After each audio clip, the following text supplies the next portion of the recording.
Hola, ¿qué tal, hermanos y hermanas? Muy bienvenidos a este espacio de formación. Mi nombre es Juan Carlos Moreno.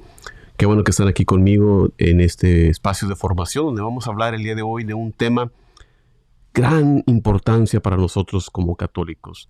La Eucaristía como centro de nuestras vidas. Dentro de todo lo que hacemos en la iglesia, las diferentes actividades, los diferentes ministerios, lo más importante es la Eucaristía. Y a veces eso nos falta a nosotros. Entonces quería compartirte el día de hoy una reflexión sobre este tema del sacramento, de sacramentos, que es la Eucaristía. Así que quédate con nosotros, que ya regresamos.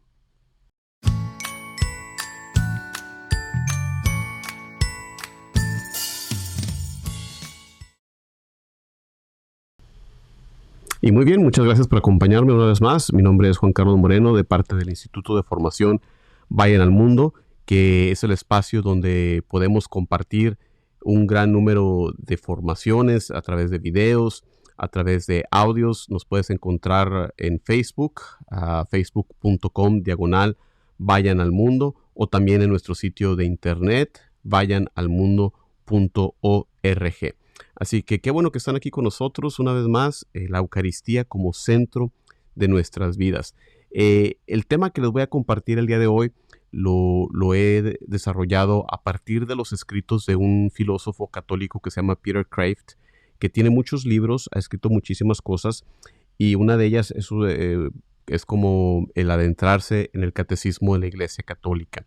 Así que mi fuente para todos estos escritos es el catecismo y también las reflexiones del filósofo católico Peter Kreeft. Primero podemos hablar de la importancia de este gran sacramento. Los sacramentos son, podemos decirlo así de esa manera, la corona de la fe católica. Y la Eucaristía es la corona de los sacramentos. ¿Por qué decimos que los sacramentos son la corona de nuestra fe?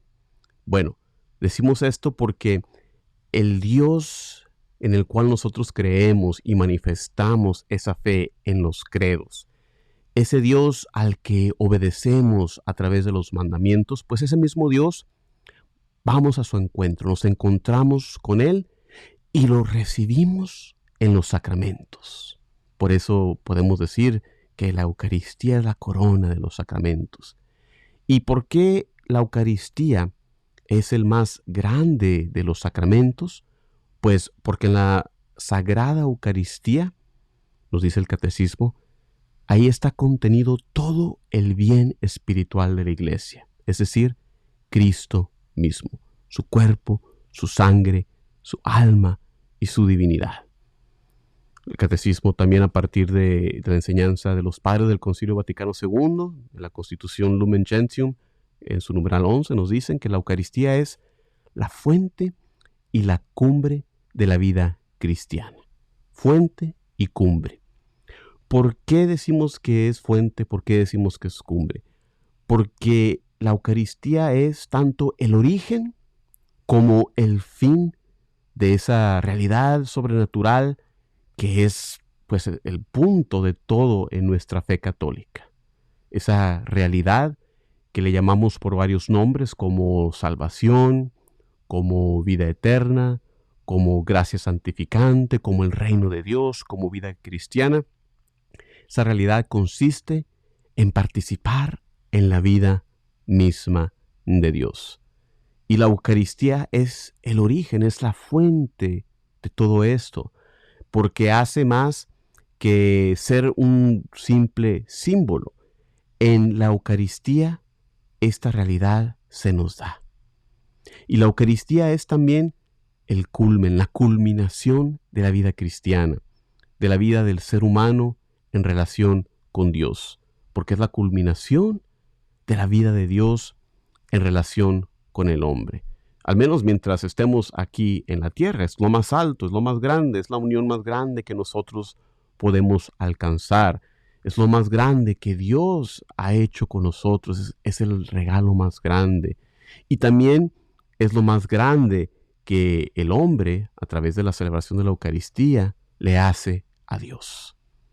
Por eso la Eucaristía es el culmen, es la culminación tanto de la acción de Dios que santifica al mundo en Cristo, como también la adoración que los hombres ofrecen a Cristo y por medio de Él al Padre en el Espíritu Santo.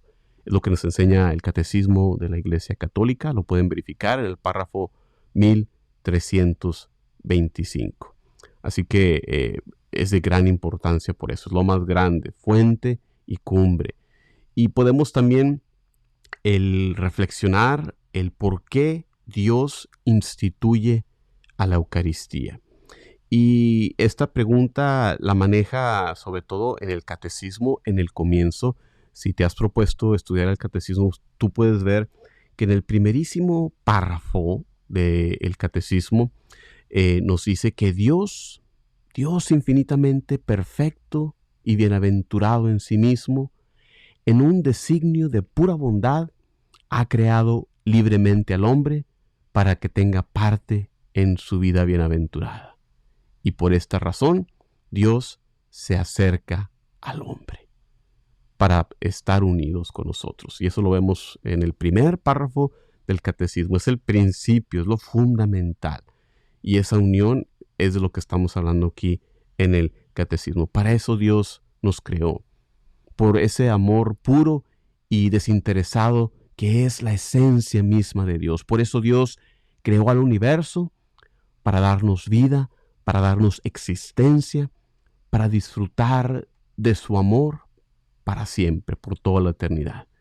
Por eso, con este fin, Dios se reveló al mundo entero, empezando a través de su pueblo elegido, estableció un pacto de amor con ellos, les dio la ley, les envió profetas y finalmente cumplió su pacto enviando a su único Hijo Jesucristo, que nació, vivió, murió, resucitó y ascendió. ¿Con qué propósito? Para que pudiéramos ser salvos del pecado, para poder vivir unidos a Dios. Para eso vino Jesucristo. Jesucristo, el Hijo de Dios, continuó su presencia, quiso dejar su presencia, su misión, su labor, su trabajo entre nosotros, y por eso deja a otros hombres, apóstoles, estableciendo su iglesia y con el propósito de continuar esa misión en esta iglesia, su cuerpo místico que es la Iglesia Católica, que es su presencia aquí en la tierra. Y Dios, hermanos y hermanas, hizo todo esto por una razón, por la unión de amor con nosotros, esa unión de amor que se cumple ya aquí en la tierra, se logra de una manera perfecta ya aquí a través de la Eucaristía. Esta Eucaristía, hermanos y hermanas, que es un anticipo de la unión eterna que esperamos realizar con Dios en el cielo. Ya lo tenemos aquí el cielo, aquí en la tierra, a través de la Eucaristía. Y pensándolo de esta manera, el universo es una catedral gigantesca. Si nos ponemos a reflexionar cuál es el punto, cuál es el propósito del universo, compáralo con una catedral. Si tú vas a una catedral grande en las ciudades medievales, en Europa, en México, en Latinoamérica, en todos los lugares, cada detalle de estas antiguas catedrales, sobre todo esas catedrales medievales, todo está orientado hacia la Eucaristía. Las grandes catedrales fueron construidas para la Eucaristía, para albergar a la Eucaristía. De una manera similar, la iglesia en la tierra es una catedral también, es una casa del pan, porque ahí se guarda a la Eucaristía. Esa casa del pan es el significado de la ciudad de Belén, donde nace Jesús, lo que nos dice que Él vino para darse como alimento espiritual. Entonces toda la tierra es esa casa del pan que Cristo estableció para la Eucaristía. Y hermanos y hermanas, este es el objetivo final de su amor, porque este objetivo de su amor es la unión. Y la Eucaristía es la unión más íntima entre nosotros y Cristo que existe en este mundo. Dios creó todo el universo con el propósito de esta unión de amor. Dios hizo el universo para albergar a la iglesia y también hizo la iglesia para albergar a la Eucaristía. Entonces, con razón podemos decir que la razón última para la creación del universo entero es la Eucaristía, hermanos y hermanas. Ponte a reflexionar. Por eso el Papa Emérito Benedicto, antes de ser Papa, como Cardenal Ratzinger, cuando escribe su libro sobre el espíritu de la liturgia, nos dice que la liturgia, la Eucaristía, tiene una importancia cósmica. A eso se refiere, que todo el universo fue creado para la Eucaristía, porque ahí es donde está esa unión presente, ahí es donde el hombre cumple su propósito dándole culto a Dios, su Creador. Muy bien, entonces, ahora pasamos a reflexionar otro punto dentro de la Eucaristía. Cómo Dios está presente, pero a la vez está oculto en la Eucaristía, está escondido. En la Eucaristía Dios está a la vez presente y oculto. Y no solamente en la Eucaristía está oculto y presente a la vez, sino que a través de toda la vida, en diferentes momentos de nuestra vida podemos ver que Dios al mismo tiempo se revela y se oculta. Ponte a pensar en eso, en esas ocasiones donde has sentido la presencia de Dios, las veces que no detectamos la presencia de Dios. A la vez Dios se revela y se oculta. ¿Por qué? ¿Por qué Dios actúa de esa manera? Bueno, la respuesta sería que actúa así para obtener nuestra libre respuesta de fe y confianza. Dios quiere que nos entreguemos libremente a Él. Si te pones a pensar incluso en términos humanos, los enamorados humanos, pues no se dan ni se exigen pruebas o garantías, se dan libremente. Y así también es Dios.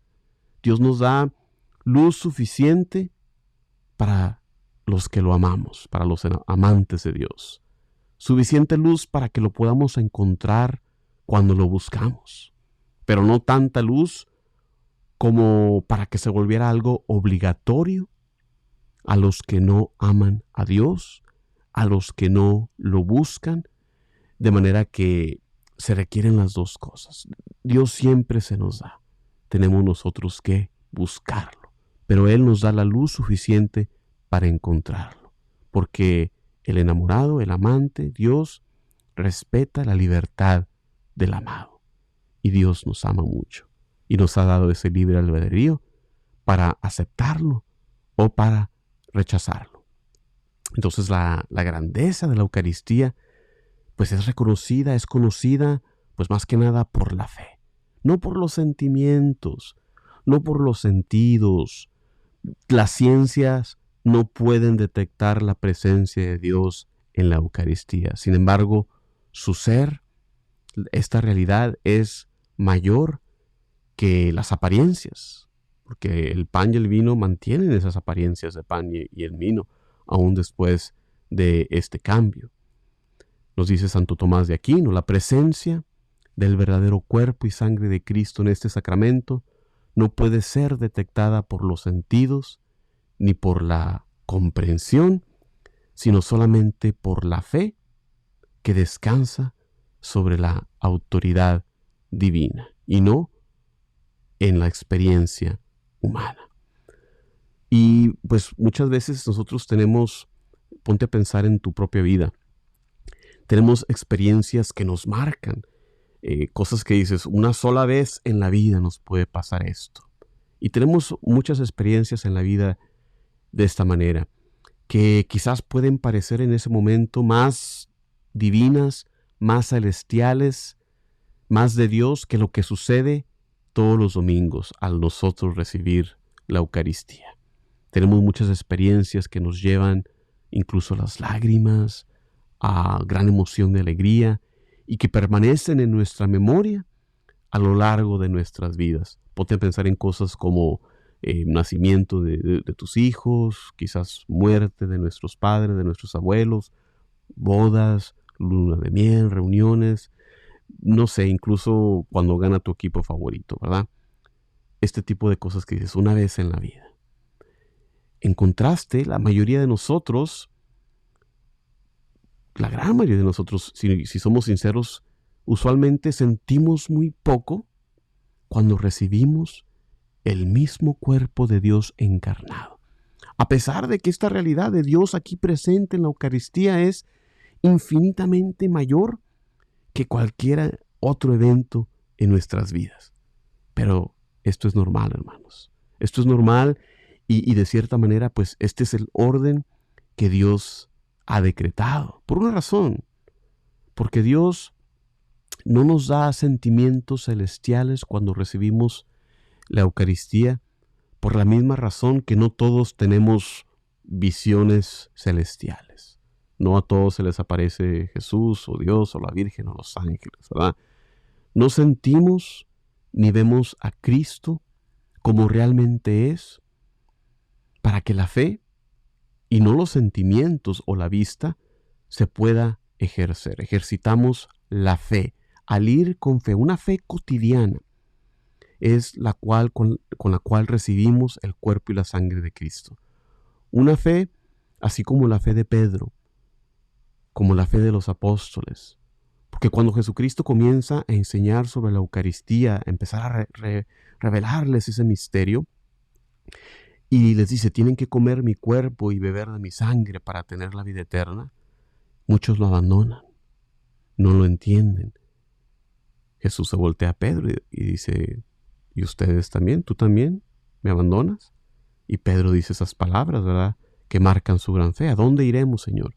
Tú tienes palabras de vida eterna.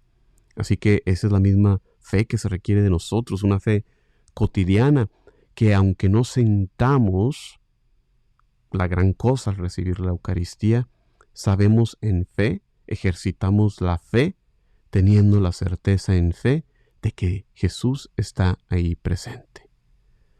La Eucaristía no se parece a Cristo, ese pedazo de pan, ¿verdad? Y de esa manera se pone a prueba una vez más, no nuestra vista, no los sentidos, sino nuestra fe.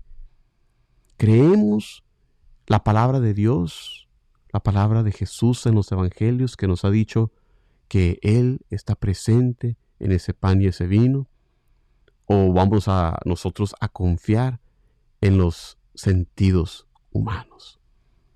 Así como la Eucaristía no tiene la apariencia de Cristo humanamente, tampoco se siente como Cristo para nuestras emociones. Por eso nos sentimos mucho. Y aquí se prueba nuestra fe. Una fe que no vaya más allá de los sentimientos, pues no es una fe verdadera, no es una fe absoluta. Así como una fe que no vaya más allá del ver, una fe que dice, pues yo ver para creer, pues no es fe, esa no es una fe verdadera. A veces sí, ciertamente Dios nos envía gracias especiales para nosotros poder entonces sentir cuando recibimos la Eucaristía, sentir su presencia. Pero generalmente no lo hace. No porque sea tacaño, no porque sea Él algo poco amoroso, sino porque sabe exactamente lo que cada uno de nosotros necesita. Y lo que nosotros necesitamos, la mayoría de nosotros, es ejercer nuestra fe, sin buscar pues los consuelos del alma, los consuelos de los sentidos, como quizás escriban los santos. Los sentimientos son como dulces, no son la comida, es como el postre, ¿verdad? Cristo mismo es nuestro alimento. Los sentimientos son como la mermelada. Cristo es nuestro pan. Y debemos aprender continuamente a cambiar nuestra fe para enfocarnos no en nosotros mismos, en nuestros sentimientos, sino en Cristo, quien es el objeto apropiado de la fe. Hacia Él nos dirigimos. Y quería poner una pausa aquí en este tema para saludar a todos los hermanos y hermanas que nos acompañan y han estado comentando: Celia, Ivonne, Mirna, Mónica, Jessica. Muchísimas gracias por acompañarme. No se olviden de darle like y también compartir para que otros hermanos y hermanas se puedan beneficiar de estos temas y podamos crecer en nuestra fe, sobre todo en este nuevo año que buscamos crecer en la santidad, en nuestra práctica de la fe, conociendo más de Dios.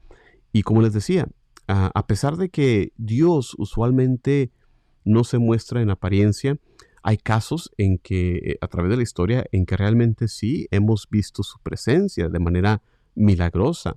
Tenemos el gran ejemplo del milagro eucarístico del anciano, una ciudad en Italia, donde un sacerdote que no tenía fe, ya no creía en lo que él estaba haciendo, no creía que ese pan y vino se convirtieran en el cuerpo y la sangre de Cristo, pues milagrosamente Dios le concede que se convierta verdaderamente ese pan en carne humana, que se ha preservado hasta nuestros días. Y aprovecho también, ahorita que menciono esto del anciano, es uno de los destinos que vamos a tener en nuestra peregrinación que vamos a realizar a los santuarios italianos este año, empezando julio 26 al 9 de agosto. Entonces, anímate a integrarte en esta peregrinación que nos hace mucho bien el apartarnos de lo cotidiano para ir reflexionando, estar en oración. Vamos a tener misa todos los días. Nos acompaña el sacerdote, el fray franciscano José Luis Ledesma de México. Y vamos a estar visitando lugares preciosos, empezando por Roma, las catacumbas, audiencia con el Papa. Vamos a visitar los museos del Vaticano. Vamos a visitar también el lugar donde nació San Francisco de Asís, donde está su tumba, junto con también la tumba de Santa Clara. Vamos a venerar esos lugares. Ya mencioné el anciano. También vamos a visitar el santuario del Padre Pío, así como otros lugares también muy importantes para nuestra fe. Así que mándame un mensaje si estás interesado en unirte a nosotros en esta gran peregrinación que va a servir mucho para tu fe. Así que no dejes que esta oportunidad pase. Vamos a estar muy bien acompañados y el cupo es limitado. Así que, bueno, ese es el comercial hablando del anciano, hablando de este gran milagro eucarístico, donde, no, como les digo, normalmente no sucede, pero en ocasiones sí que Dios se muestra y ha cambiado ese pan en carne humana, que ha sido estudiado, que ha sido verificado como un milagro. Muy bien. ¿De dónde viene la Eucaristía? ¿Cuál es el origen de la Eucaristía? Para nosotros seguir profundizando en esta fe, tenemos que conocer sobre la Eucaristía. Pues la Eucaristía la tenemos nosotros en la Iglesia Católica, se basa en la autoridad de Cristo. Él fue el que instituye la autoridad de Cristo. En la última cena vemos sus palabras: hagan esto en memoria mía.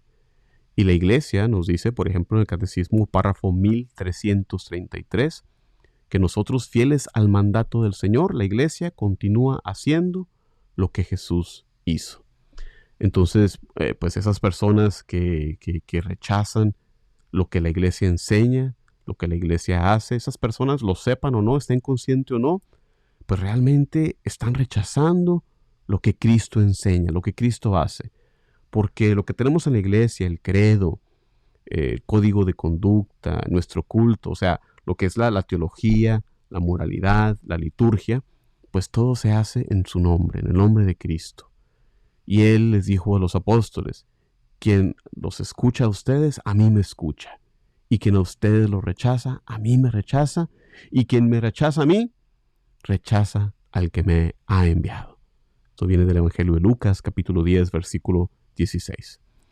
Y pues no debe sorprendernos que la Eucaristía siempre haya sido pues llena de controversias, llenas de divisiones, porque así también fue Cristo. También cuando Él estuvo aquí también hubo gran controversia en su persona, también causó división. Y esto es pues un tanto irónico, ¿verdad? Porque la Eucaristía es el sacramento de la unidad en Cristo, y a través de Él, con todo su cuerpo, la Iglesia. Es el sacramento de unidad. Sin embargo, como Cristo mismo, pues la Eucaristía también, como ya lo mencioné, dividió, ofendió desde un principio, causó que muchos de los seguidores de Cristo lo abandonaran desde un principio. Lo vemos en el Evangelio de Juan, es el pasaje que les comentaba, el discurso eucarístico para conocer, para profundizar nuestro amor a la Eucaristía. No podemos dejar de estudiar las Sagradas Escrituras. Es bastante central Juan 6, todo el capítulo 6, donde se da ese primer anuncio de la Eucaristía que divide a varios de sus seguidores, en Juan capítulo 6. Desde siempre la Eucaristía, como la cruz, han sido piedras de tropiezo. Es el mismo misterio y pues nunca ha dejado ser ocasión de división. ¿También ustedes me abandonan?, pregunta el Señor a los discípulos en aquel entonces, pero también hoy, en nuestro hoy en día, te pregunta a ti, me pregunta a mí, ¿también tú te irás? ¿También tú me abandonas? Es la pregunta que resuena a través de los siglos, a través del tiempo, y es a la vez una invitación amorosa de parte de Jesús para descubrir que solamente Él tiene palabras de vida eterna y para recibir en fe ese don de la Eucaristía, que significa recibir al Señor mismo. Esta enseñanza la podemos verificar en el Catecismo de la Iglesia Católica, párrafo 1333. Ya hacia el final de esta reflexión, podemos preguntarnos, ¿quién celebra la Eucaristía? ¿Quiénes son los participantes? Bueno, pues la Santísima Trinidad. Dios el Padre es a quien se le ofrece el sacrificio de Cristo, el Hijo, y el Padre es quien lo acepta, ¿verdad? Leemos también que Cristo es la cabeza, nos dice el Catecismo de la Iglesia Católica, párrafo 1348.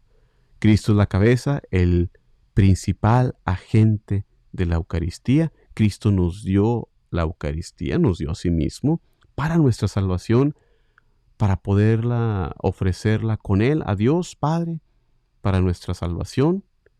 Está presente también, la celebra el Espíritu Santo. Todo esto es a través del poder del Espíritu Santo, y es quien le da poder, quien le da energía, quien nos da la gracia. Entonces la Santísima Trinidad presente es la que celebra. También todo el cuerpo de Cristo, toda la Iglesia, lo dice el Catecismo, párrafo 1369. Toda la Iglesia está unida a la ofrenda de Cristo. Estamos unidos todos los miembros, y no nada más los miembros vivientes, nos recuerda la Iglesia, sino que también ya los que están en la gloria del cielo. Toda la Iglesia se congrega en esta celebración de la Santa Eucaristía. Se ofrece también por los fieles difuntos, los que han muerto en Cristo, pero que aún no están completamente purificados. Así que también nuestros hermanos, los fieles difuntos en el purgatorio. Así que está unido ahí la Iglesia militante, esas tres partes clásicas de la Iglesia que nos dice la teología, ¿verdad? La Iglesia militante, los que estamos aquí en la tierra, la Iglesia triunfante en el cielo, y la iglesia sufriente, los que están en el purgatorio. Todos estamos ahí presentes, congregados alrededor de la mesa eucarística. Y la Iglesia aquí en la tierra obviamente pues incluye tanto al clero como a los laicos, que todos los dos tenemos diferentes papeles y los dos igualmente necesarios. El presbítero, el obispo o el presbítero, que actúan en la persona de Cristo, cabeza, son los que presiden la asamblea.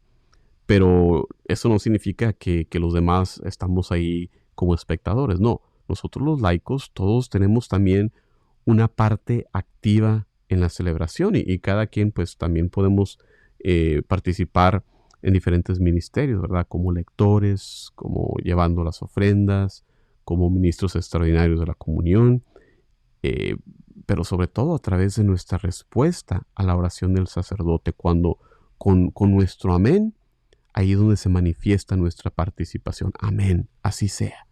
Todo esto viene en el Catecismo, párrafo 1348. Entonces, en la Eucaristía, toda la creación se presenta a Dios a través de el hombre, el mediador, el sacerdote de toda la creación, así como toda la humanidad se presenta a Dios a través de Cristo, el mediador y sumo sacerdote del hombre. Y como Cristo es sacerdote para todos los hombres, el hombre es sacerdote para toda la creación. Una vez más, esta es la imagen. El hombre es sacerdote de toda la creación. Cristo es el sacerdote de toda la humanidad, de todos los hombres. Ahí está la relación. Y qué imagen tan bonita, ¿no? De cómo en la misa estamos uniendo toda la creación en alabanza a Dios, en adoración a Dios, dándole ese culto que le debemos a Dios nosotros por ser sus criaturas, y el hombre en representación de toda la creación, teniendo a la cabeza a Cristo como representante de todos los hombres. Es una imagen pues bellísima y que debe de ser causa de gran fe para nosotros. Cristo aquí a través de la Eucaristía, a través del sacramento, restaura al hombre a su papel sacerdotal que se le había dado a Adán originalmente por Dios y que fue pervertido por el pecado. Nos dice el catecismo, en el sacrificio eucarístico, toda la creación amada por Dios se presenta al Padre. Párrafo 1359. Por eso decimos una vez más, la Eucaristía es cósmica. Todo el universo, todas nuestras vidas se puede ofrecer y transformar en la Eucaristía. Hermano y hermana, tú que padeces de algo, todos tenemos algo que nos hace padecer, por lo cual sufrimos.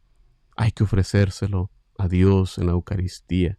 Él es el único que puede transformar nuestro dolor en alegría, nuestra enfermedad en salud, nuestro padecimiento en bienestar.